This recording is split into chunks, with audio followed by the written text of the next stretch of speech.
नमस्कारम सद्गुरु। क्या आप हमें बता सकते हैं कि हम अपनी मेमोरी पावर कैसे बढ़ा सकते हैं और परीक्षा के डर से कैसे छुटकारा पा सकते हैं?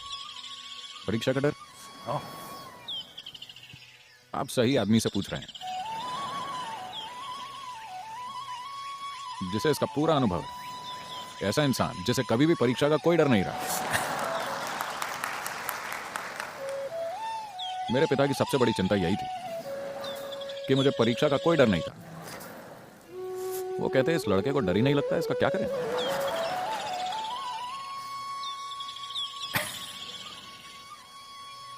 this is the whole thing. यही पूरी बात है।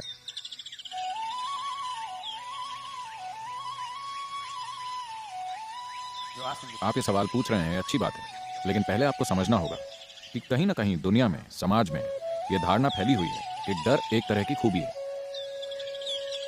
डर कोई खूबी नहीं है। डर आपको सबसे बदसूरत प्राणी बना देता है। आपके जीवन का सबसे बुरा अनुभव शायद डर ही है।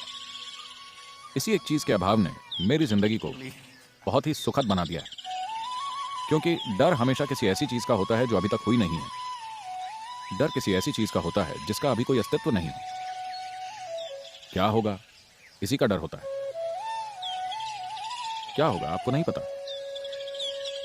जब आपको नहीं पता कि आप पेपर में क्या लिखने वाले हैं, वो चीज जो आपने साल भर सीखी है, फिर भी आपको नहीं पता कि आप क्या लिखेंगे, अगर ये हालत है तो आपके जीवन में क्या होगा, निश्चित रूप से आपको नहीं पता, है ना। Yes.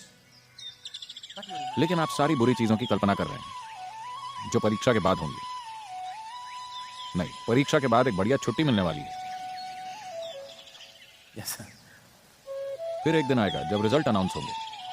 My 10th standard exam. मैं अपनी 10वीं की परीक्षा का रिजल्ट देखने नहीं गया। मैं अपनी 12वीं की परीक्षा का रिजल्ट देखने नहीं गया। बाद में कोई जाकर मेरा परिवार उबल रहा था, आज रिजल्ट है, तुम क्या कर रहे हो। मुझे क्या करना चाहिए। Then they will tell somebody. फिर वो अपने किसी परिचित को बताते और उन्होंने जाकर देखा होगा कि रिजल्ट का क्या हुआ। Well, some. मैं किसी तरह से पास हो गया। Now the thing is just this. अब बात बस ये है कि आप स्कूल कुछ सीखने जा रहे हैं या आप स्कूल कुछ साबित करने के लिए जा रहे हैं। आपको ये फैसला करना होगा, हर किसी को करना होगा। आप आश्रम आए हैं कुछ जानने के लिए या कुछ साबित करने के लिए, आपको यह तय करना होगा। अगर आप किसी जगह खुद को साबित करने के लिए जाते हैं तो बीमारी बैठ जाएगी। असफलता और सफलता की बीमारी आपके अंदर बैठ जाएगी। वो इंसान जो सीखना चाहता है, उसके लिए न तो कोई असफलता होती है न कोई सफलता होती है। बात केवल कोशिश की होती है। किसी को एक दिन में समझ में आ जाता है, मुझे 10 दिन लग सकते हैं, और किसी को 100 दिन लग सकते हैं। ये बस कोशिश करने की बात है। अगर आपकी दिलचस्पी सीखने में है तो कोशिश करना भी एक सीख है।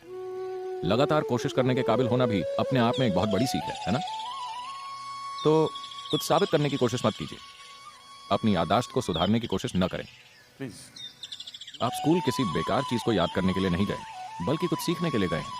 अपने जीवन के क्षितिज का विस्तार करने के लिए गए हैं और अपने चारों ओर के इस अस्तित्व के बारे में कुछ जानने और समझने के लिए गए हैं। विज्ञान यही है, गणित यही है, सब कुछ यही है।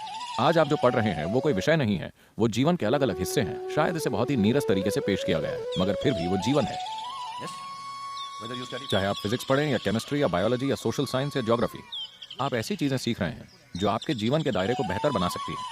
आपको इसे सीखना होगा। अगर इसे रट लेते हैं तो ये किसी भी रूप से आपके जीवन को रूपांतरित नहीं करेगा। Will not transform your life in any way. तो आप वहां सीखने गए हैं। अगर आपने सीख लिया है तो क्या दिक्कत है। आपको जो आता है आप लिखिए, आपको जो नहीं आता आप पड़ोसी से कॉपी करने वाले हैं। मैं उन चीज़ों के बारे में बात नहीं करूंगा, क्योंकि शायद इन दिनों कई टीचर्स भी ऐसे कामों को बढ़ावा दे रहे हैं। Getting a few marks. थोड़े अंक ज़्यादा या कम पाने से बहुत ज़्यादा फर्क नहीं पड़ने वाला, लेकिन आप कितना सीखते हैं इससे बहुत फर्क पड़ने वाला है। कितने फंडामेंटल्स आपने अभी अच्छे से समझे हैं, इससे बहुत फर्क पड़ेगा। फिलहाल उसी पर ध्यान दीजिए।